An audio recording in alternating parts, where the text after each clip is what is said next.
Carlos Nelson with the Kansas City Business Association, and today we have the CEO and president, Co-founder, CEO, co- co-founder. co-founder of Mhm. GIF Kansas City, Mr. Brandon Calloway. And before I introduce him, I want to give a formal apology. When I heard about what GIF does, Mr. Nelson be like, man, what are these Negroes doing giving $10,000? People ain't going to do this or do that. I had some opinions that weren't really based on fact, on what actually was taking place. And I was fortunate to meet this gentleman. I was having breakfast with Bishop.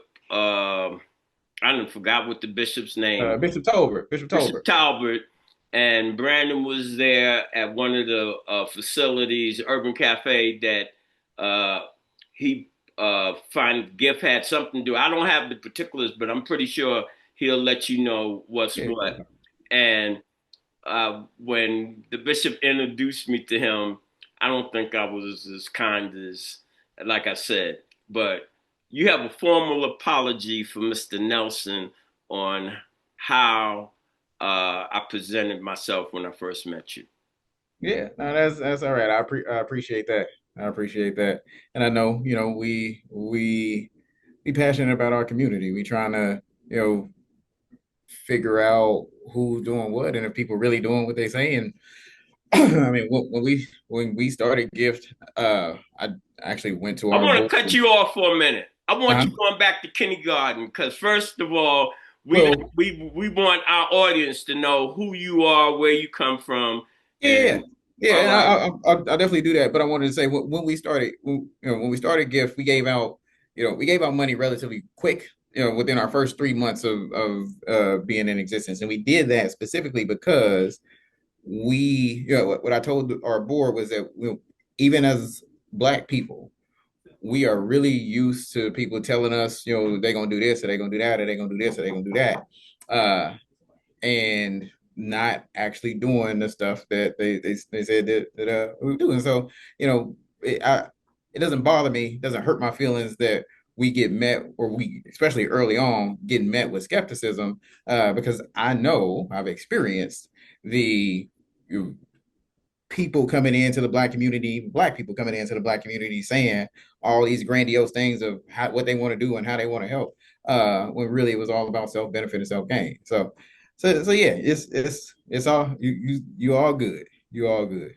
So hey man, let's get where the time meets the road. My people nosy. We like FBI, CIA. Run it down from kindergarten. Yeah. Uh, well, I mean, I'm Kansas City really through and through. Man, I was born in KCK, so I get to pick and choose. So I was born in KCK, but we moved over to KCMO when I was 7 years old, right? And so I get to pick and choose where what I claim, So if it's a room full of people from the dot, I get to say I'm from the dot. But I grew up here in Kansas City, Missouri. I went to Paseo High School.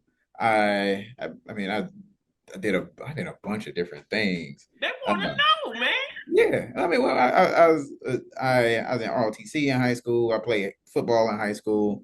Um, and I Oh, was you was in when Paseo had sports. uh yep, Oh, yep. So my freshman year that I got there, we had just started a varsity football team. So it was the first year that Paseo had varsity football. My sophomore year, I actually got to play. I started the first varsity game as a sophomore, and then junior year they cut the whole program. yeah, they cut the whole program. And so it was a constant battle, as you know, between the sports and the arts of where should the kids be spending their time. And I hated that argument because I played football. I was at every weight training session, every practice, started every game, all of that. And I was a theater major, right? And so I was in every single show that we had at Paseo for those 4 years. Um, and still in ROTC, right? And I was in color guard and competing in color guard competition, and so I did all the extra stuff. Uh, but they still cut football because I'm really more of a money thing, taking money from the sports and putting money into the arts. But all of that, it played a big role in who I became and what I did. I had my daughter was born when I was 16, and I started working full time. I, I I was going to school 35 hours a week, going to work 39 hours a week. Uh, because I worked at Quick Trip. I had a great boss. He knew that I had a kid on the way, and he couldn't give me 40 hours, so he gave me 39. Uh, you know, I, with that job, bought my first car, all of that. You got your first Um, car with that job? yep, yep. Saved up money, bought my car myself. Saved up money, helped my brother buy his car. My older brother helped him buy his car. And after high school, I the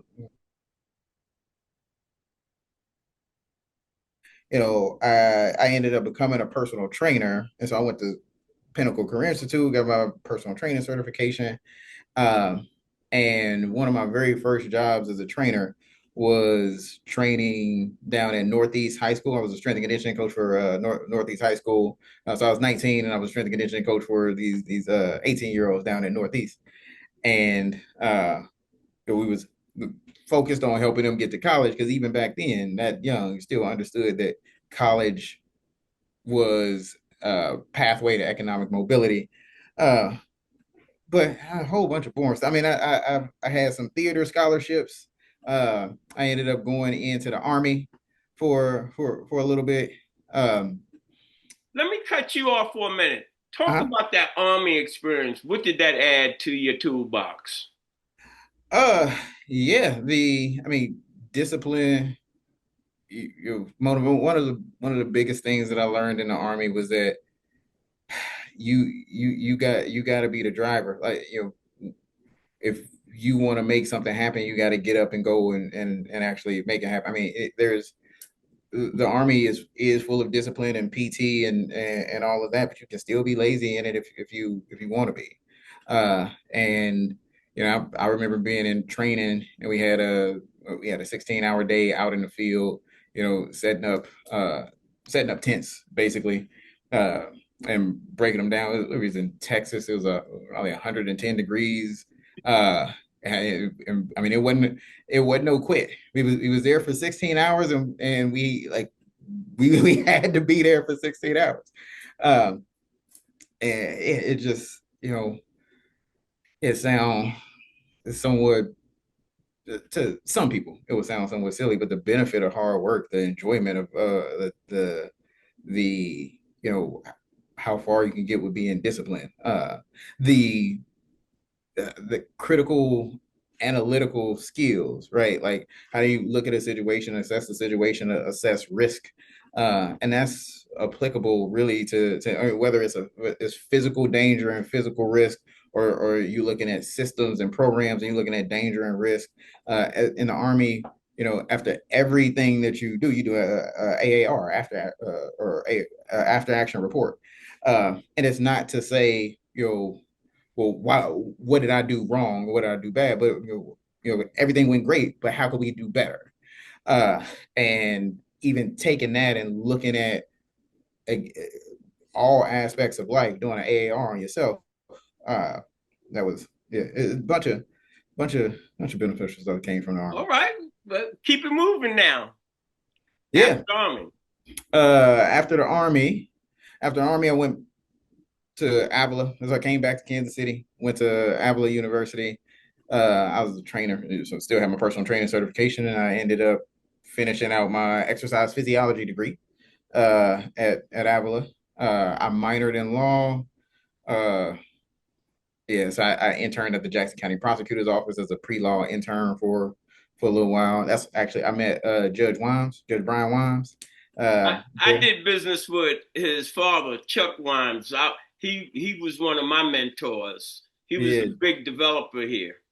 Judge Wimes. I remember being in a networking event full of attorneys, and me being this, young kid pre-law. So I didn't, I had no, everything on paper said I had no right to be there, right? And it was a panel that he had did down in Shook. Uh, and after the panel, I went up to him and talked. I said, "Man, seeing a black judge right here in Kansas City, federally appointed by Barack Obama, it was so inspiring." And I just asked him, like, "Can you? How?" I was probably 22, 23. Just can we get coffee? And he said, "Yeah." And he invited me to his chambers, and we sat down and we had lunch in his chambers, and it was, he talked to me about his journey of, growth and success and authenticity and all of that. It was very inspiring. I mean, I remember it. What did you say? Keyword. Very inspiring. Very, very, very inspiring. And he didn't have to agree to do that. He busy, and he didn't know me from anybody, but he did. That's And who you are, really. yeah, Passing the baton. That's why I want you to tell your story because yeah, uh, young high school kids see where you're at. They know they can do it. But how did you get there? Run it down. Finish up. yeah. So I went to Avila. Uh, gosh,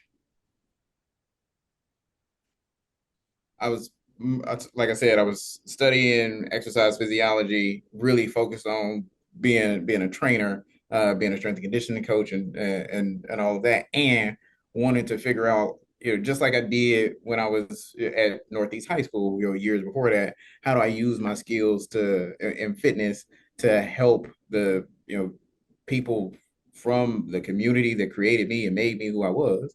How do I how do I use my skills to help give back to that, give back to them, and help make the community a more economically developed place? Um, but I was also I was struggling with, do I want to do that?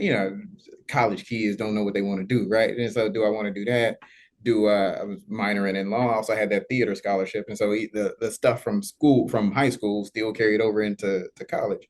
Uh, and I started thinking, I want to try to, I want to be able to get inside the system, change the system from the inside, for the betterment of Black people, and actually applied to the Overland Park Police Department. Uh, and I went all the way through the process of the fitness test and all of that. And I got to the final interview, and I just didn't go. I didn't go back, because I told myself that the police department is a system, and it is a system that usually sees Black men as the enemy, and Black people as the enemy, or as a threat. Let me not go too far and say the enemy. Uh, but I think you were correct. I think yeah, one is learned. You understand the genesis of the police, yeah, runaway slaves, yeah, absolutely, absolutely. and And so that's the problem that yeah, we try to navigate from a business perspective what we say, and sometimes that skewers what the truth is. The police genesis was really the enemy of Black people. Period. right. I'm saying that. No, no, I feel you. And what I didn't, I wasn't I wasn't naive enough to believe that if I got into that system and being surrounded by the like everybody that has that type of mentality, uh, that mentality wouldn't rub off on me, right? And so I was like, yeah, I don't want to take the risk. I don't know if I can be in the Overland Park, the police department around, people that are more than likely blatantly racist. Um, and so I told myself I was gonna go the prosecution route.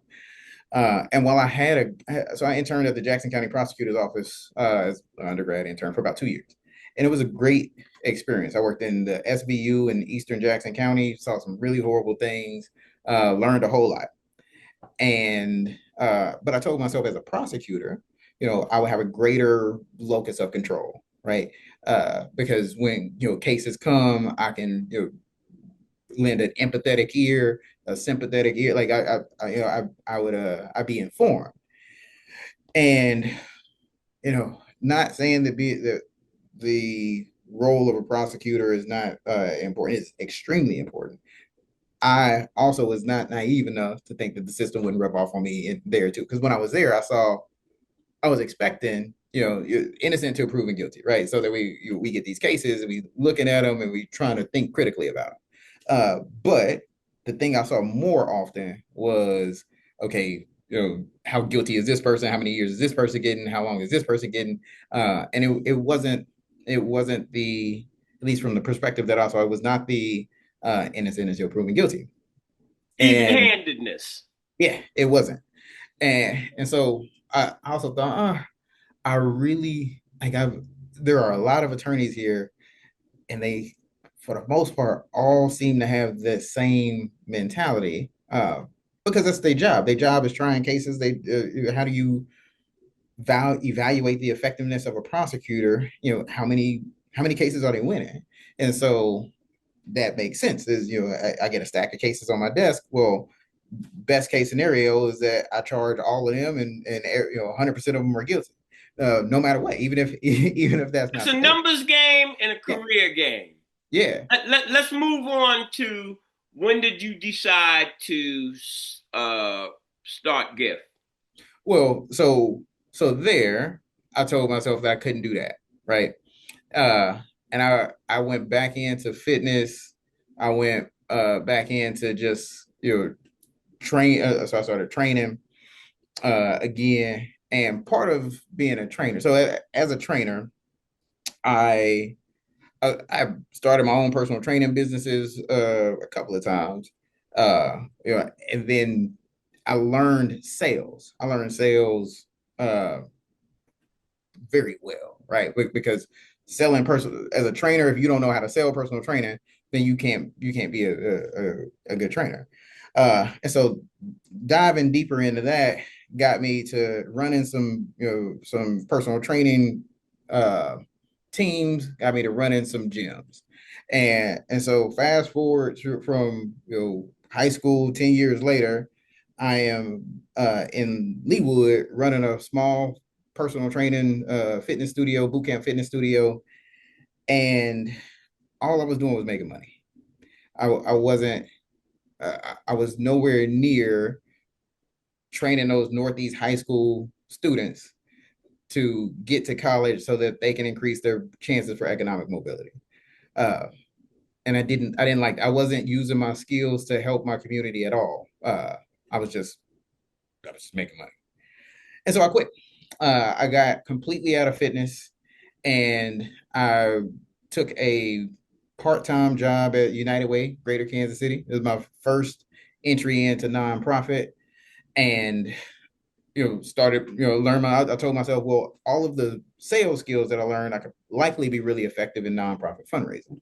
And what better place to go than United Way, this massive nonprofit, well-known nonprofit. And when I got there, I learned a lot about nonprofit. I learned that the term of the nonprofit industrial complex, right? Where if you hungry and I got a food pantry, and it's potentially most beneficial for me for you to stay hungry, right? Like you coming back to me day after day after day after day. Well, now we able to get funded, but if we actually address the root causes as to why you're hungry, now you're not coming back. We do that too well. Okay, well now we putting ourselves out of business. And my thought was, okay, well, ain't that how nonprofits supposed to work? Like, shouldn't that be more of a practice in nonprofit? And so I just learned more about band-aid programs versus root cause programs. And then I watched United Way raise $20 million a year, asking everybody for a little bit of money through their workplace giving campaigns, and spreading that all around the city, 19 different impact areas. And what I told myself was, if you're trying to solve 19 problems all at the same time, not likely you're going to be able to do that effectively. And you know, it would be really beneficial if we had a Black United Way, and we had an organization that was raising, asking everybody for a little bit of money, raising a whole bunch of money, and then pointing it into a singular focused issue on the east side of Kansas City that could actually solve a problem. And if we solve a problem too well and we put ourselves out of business, then so be it, right? If we don't exist anymore, then we move on to the next problem, or we just don't exist, and that's okay because we did what we were supposed to do. And so I had been thinking about that for a while. And then COVID hit, and so I was at United Way for 2 years. COVID hit. I was at home scrolling through Facebook, and as I'm scrolling through Facebook, I see, I was the Black owned business KC group, and one of my co-founders, a guy named Chris Stewart. Chris made a post in the group, and he lives in Houston now, but he's from Kansas City. And he was talking about how frustrated he was in not seeing Black businesses and Black communities, specifically when he came back to Kansas City. And he was like, "Man, there's 15,000 of us right here in this Facebook group. If we all put $10, a month in, then we can take that and fund Black businesses ourselves. We ain't got to wait on anything." Uh, and I was like, "Man, that's really similar to this Black United Way thing that I've been thinking about." And so I reached out to Chris on Facebook.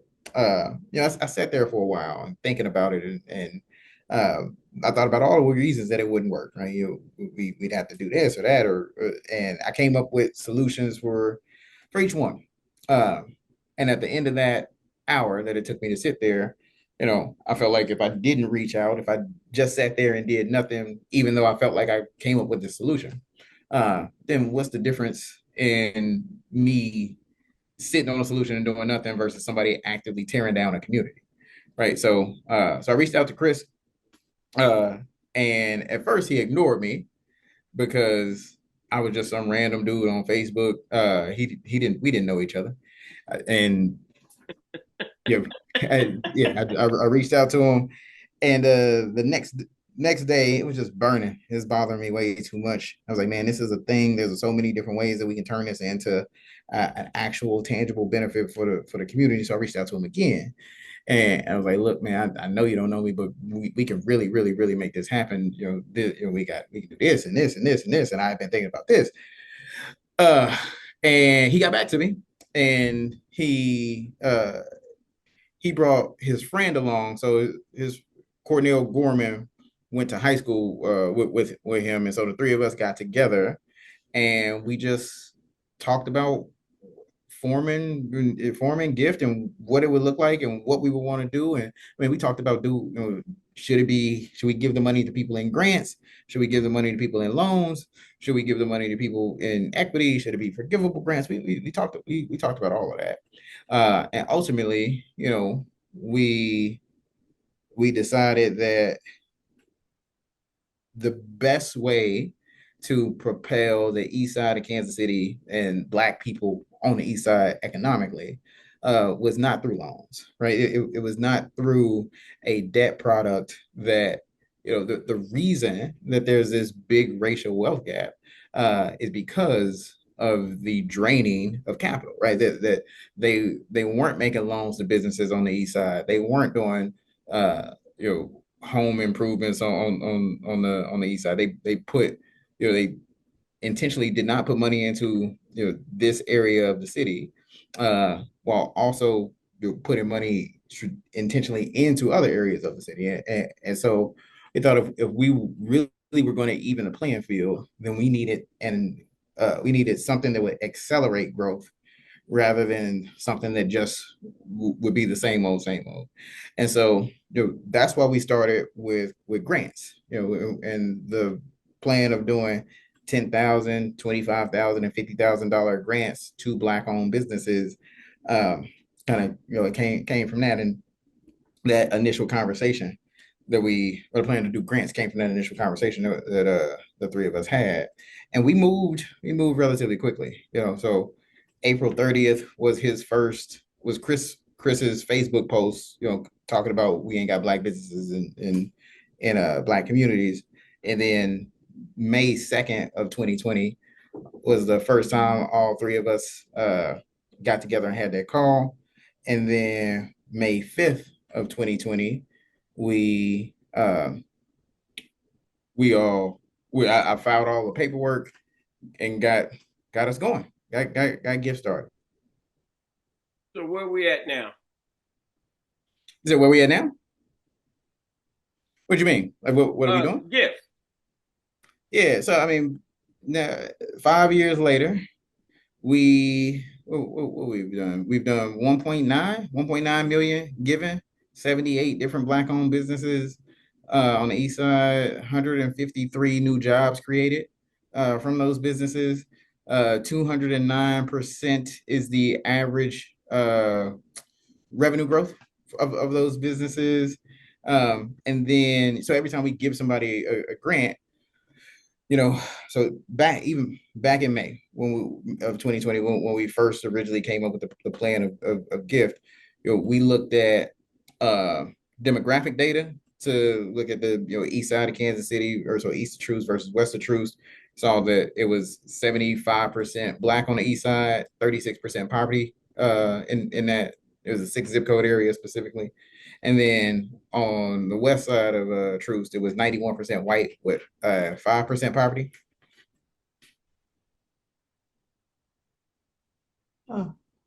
Oh, somebody just slid something under the door for me, but they be all right. I'm sorry, Carlos. Go ahead. You Yeah, was talking about the percentage of poverty and yeah. Uh, and so I mean, we just saw 91% white with 5% versus uh 75% black with 36% poverty. Is just it's a large tangible gap right here in our city.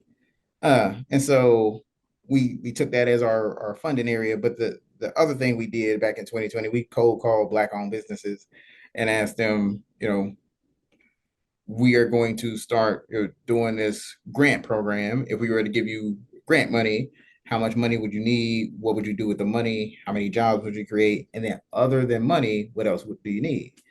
Uh, and some businesses had needs of 10,000 or below, some had needs of 50,000 or above, but most had needs between the 20 and $30,000 range.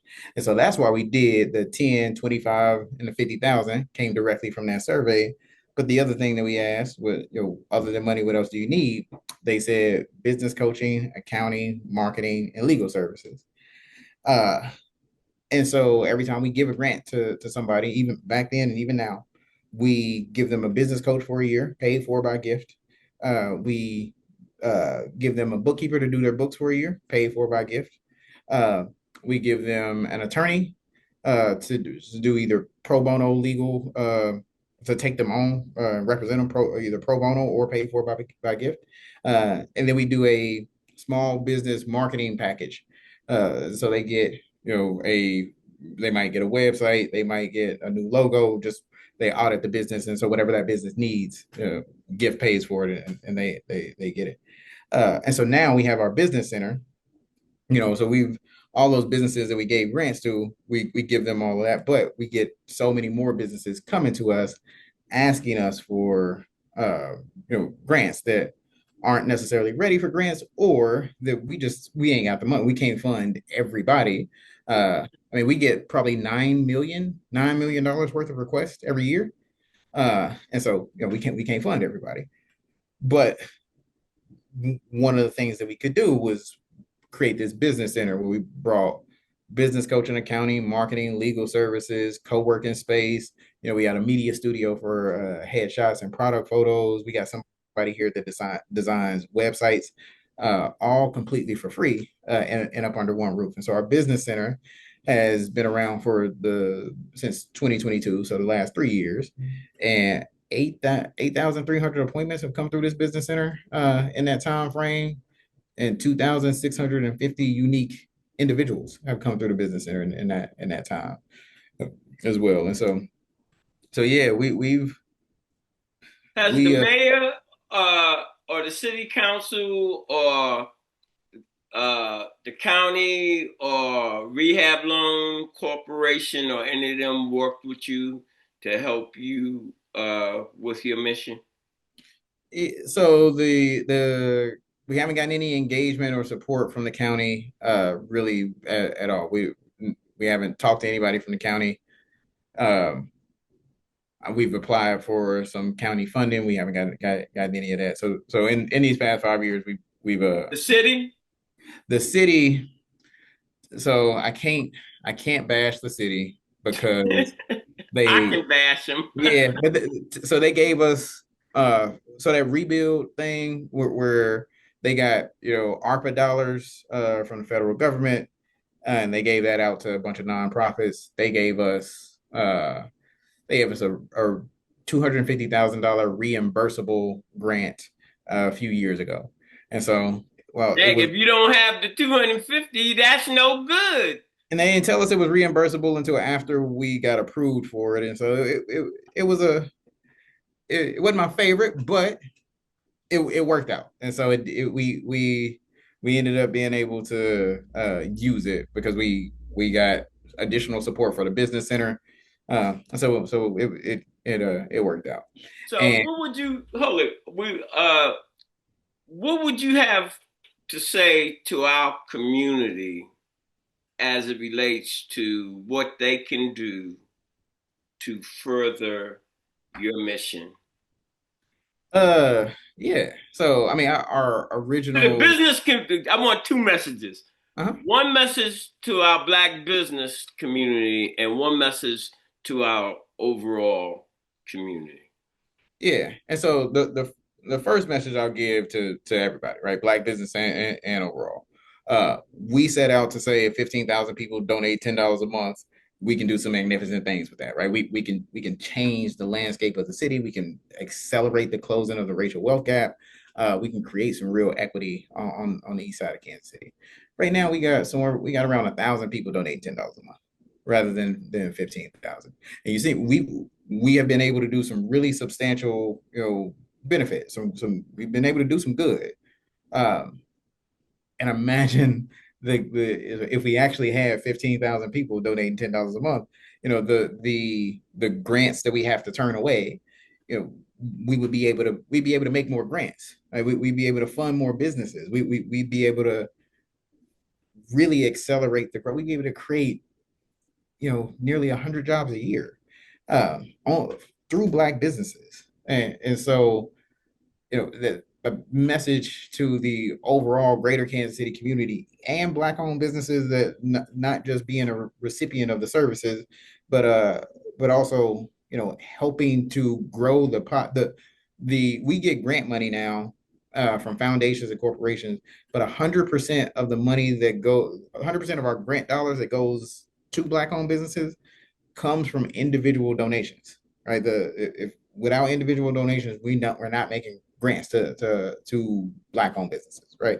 And so the more donations that we get from individuals, the more money we can put in the black owned businesses on the east side of Kansas City.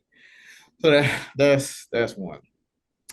Two, to black businesses in Kansas City, we have we get high utilization in this business center, but we are not at full capacity, right? I encourage businesses to really thoroughly come in, evaluate your business, and I probably should say come in to gift, but I go. That's what you say. Say. I'm Whether you saying you go need to, to come in the gift and but get yourself in order, and it's yeah, not costing you anything there because are a lot of there are a lot of places people could. Whether you go to GIF, whether you go to SBDC, whether you go to one of the black chambers, whether you go to the Porterhouse, whether you go to Prospect Business Association, go go sit down with somebody that knows what they're talking about, that can help you evaluate your business, that can help you come up with a go-to-market strategy, that can really identify like a marketing plan. How do you acquire customers? Is your business offering really a good and valuable business offering? How are you managing your finances? Those three things, your business offering, your marketing strategy, and your financial management.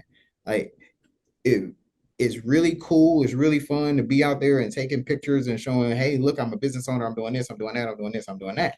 But get your stuff in order. Get your stuff in order. That is, we've seen so many businesses hamstring their growth because they aren't doing that. Uh, and so do that. it makes it so much easier for us to help you, to make the connections that we need to make, to do the things that we need to do. And we not doing this for play. Like we really want to see Black businesses grow in Kansas City. I would love, kind of going back to the thing that I was talking about with the food pantries. I love to get to a point. I love to get to a point where we can't even support Black-owned businesses anymore because so many businesses are thriving in Kansas City, and there ain't no rationale for us to exist, right? Because we got so many Black businesses creating so many jobs, uh, you know, operating at such a high quality that it doesn't even make sense for us to exist. I would love that. I would love to need to close our doors because Black businesses are doing so well that it doesn't make sense for us to exist. I would really love for that to happen. Well, I will end with that, and I will say this. Everything that you talked about at the beginning of Mm-hmm. this interview mirrors my feeling on going to work for somebody else, or uh, the main overriding conversation was I serve my community. And all of these other options that I was going to take, when I looked at myself, I seen that was not going to serve my community. Right. And that's the first thing. The second thing, cognitive dissonance. I see that you use that, and you understand about our businesses, loaning versus giving, Mm-hmm. all of the different things that I was critical of by not knowing how your organization worked. I thought those same things, that's what they're doing, just giving money away and not, and this and that. Every critical thinking part of building a business and why you are operating in the community and how the genesis came about. You did not get paralyzed by your vision. Oh yeah, You no. got busy. One of the guys I worked with, he always says, build the airplane as you flying Oh yeah, we it. definitely did that. We Yeah. definitely did. And I again, I take my hat off to your organization, and I look forward for Cascade Media Group to work with your organization besides the Kansas City Business Association. And what are your final words to the community? Uh, yeah. My final words to the community. Just, I don't want to be cheesy, but it is. I mean, it's more. It's about hope. Yeah, hope and belief. You gotta the one of the things that I heard so much when we first started Gift was about how impossible it was for us to do what we're doing, right? Oh, y'all gonna run out of money. Y'all not gonna be able to find these Black-owned businesses. Y'all gonna give money to these businesses, and these businesses are gonna fail. All of the reasons as to why we shouldn't do this, and why and if we persisted and did it anyway, that it wouldn't work. Um, but it was head down, barrel forward, and make it happen. It was a necessary asset to the community, and it needed to come to fruition. And so, with all of the reasons that it wouldn't work, we had to find a reason that it would each time. Uh, and, and so, I mean, you said we weren't paralyzed by our vision. So many people get paralyzed by their vision, and think that there's something else or somebody else out there that they waiting on to be the spark or the ignition. And so, I mean, my final message is that you are that spark. You are that ignition. Like, if you got it, you got the idea, take relentless action into making it come true. Listen to other people, seek out the education, figure out a way to do it, but do it. Yes.